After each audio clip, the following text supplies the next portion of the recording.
तेरा पंथ के भाग्य विधाता और तेरा पंथ के चौथे आचार्य जयाचार्य, जिनको कहा जाता है कि उस सदी के नवकार के महानतम साधकों में से गिना गया है, तो वो साधक, और उन्होंने एक बार नवकार का जो दूसरा रूप है अस्या उषा, उसकी साधना करने के लिए उन्होंने संकल्प लिया। और होता ये है कि उनको 1.25 लाख जाप करने थे, क्योंकि लाख जाप करते हैं तो जिसमें हवन होता है, और जो हवन नहीं करते उनको चतुर्थ यानी 25% जाप ज्यादा करने पड़ते हैं। तो जयाचार्य जी ने 1.25 लाख जाप किए। और आपकी जानकारी के लिए बता दूं, 2 देवियां हैं, शासन देवियां, देवी दवदंती और महादेवी जयवंती। ये दोनों महादेवियां और दोनों इंद्राणियां इन अस्या उत्साह की अधिष्ठायक देवियां हैं।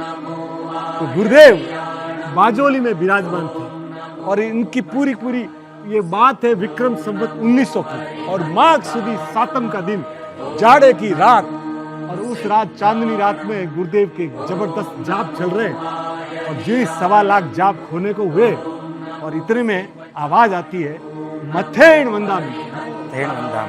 तो गुरुदेव देखते रहे कि बोले कौन, इतने में आता है कि वंदी जामनी जाए निस्सी आए मथेण वंदामी। बोले आप कौन हो? बोले गुरुदेव आपका अनुष्ठान पूरा हुआ, और हम हैं देवी दवदंती और महादेवी जयवंती। तो उन्होंने साक्षात दर्शन दिया जयाचार्य जी को, और बोलिया कि आप वर मांगिए कुछ न कुछ। गुरुदेव तो निष्काम, उन्होंने बोला कुछ नहीं बोला। दूसरी बार पूछा तो उन्होंने बोला मुझे कुछ नहीं चाहिए। तब तीसरी बार उन्होंने बोला, तो देवियों ने बोला कि जब भी शासन को जरूरत पड़ेगी हम आएंगे, और बिना कहे हम आएंगे आपके लिए, और वो शासन की सेवा करेंगे। और इस बात को मिलिंद मोरा की ढाल में गुरुदेव जयाचार्य जी ने बहुत अनोखे ढंग से बोला। ऐसे थे हमारे महान जयाचार्य। जय हो, जय हो। और आगे चलिए साहब, पहुंचते हैं सरदार शहर। आचार्य श्री तुलसी विराजमान है, और उनके दर्शन करने के लिए दिल्ली से महानगर परिषद के एक पार्षद थे श्यामा शरण जी गुप्त, वो अपनी पत्नी के साथ वहां आते हैं। उनके साथ वर्मा जी भी थे और बहुत लोग थे। और जो गुरुदेव का अभिनंदन करने के लिए श्यामा चरण जी खड़े हुए, वो बात करते करते एकदम गिर पड़े, और पास में गुलाब चंद जी वैद खड़े थे राजल देसर के, उन्होंने उनको संभाला। और जब संभाला तब मालूम पड़ा कि श्यामा चरण जी गुप्त को मैसिव हार्ट अटैक आया, और उस समय पूरे पंडाल में कोई डॉक्टर नहीं। और गुरुदेव आचार्य श्री तुलसी पूरी सदी के सबसे महानतम संत, और उन्होंने जैसे देखा, उनको मालूम था कि दुनिया का सबसे बड़ा जो सुरक्षा कवच है ना, वो महामंत्र नवकार है। सत्य। उन्होंने महामंत्र नवकार सीधा जाप शुरू किया, और उनको देख के पूरा मंडप, पूरी सभा भी महामंत्र नवकार का जाप करने लगी। और इधर राजल देसर के वो उनको संभाल के बैठे,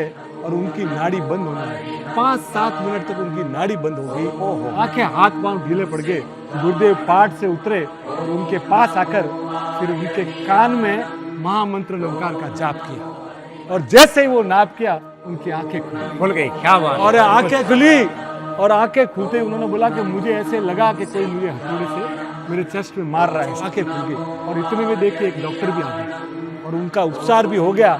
और बाद में वो ठीक होने के बाद दिल्ली नहीं गए, 3 दिन तक सरदार शहर में गुरुदेव की भक्ति करते रहे। उनका एक ही कहना था कि महामंत्र नवकार और ये आचार्य तुलसी की भक्ति है ना, मुझे बचा लेगी। तो साहब आवकार करे भोपार। तेरा पंथरो शंकर गाता, श्रमण संगरो सक्षम त्राता। तेरा पंथरो भाग्य विदाता, श्रमण संगरो सक्षम त्राता। लाखों आखड़ ल्यारो तारो हार हिएरो लागे। इमाने सिरियारी रो संत प्यारो प्यारो लागे।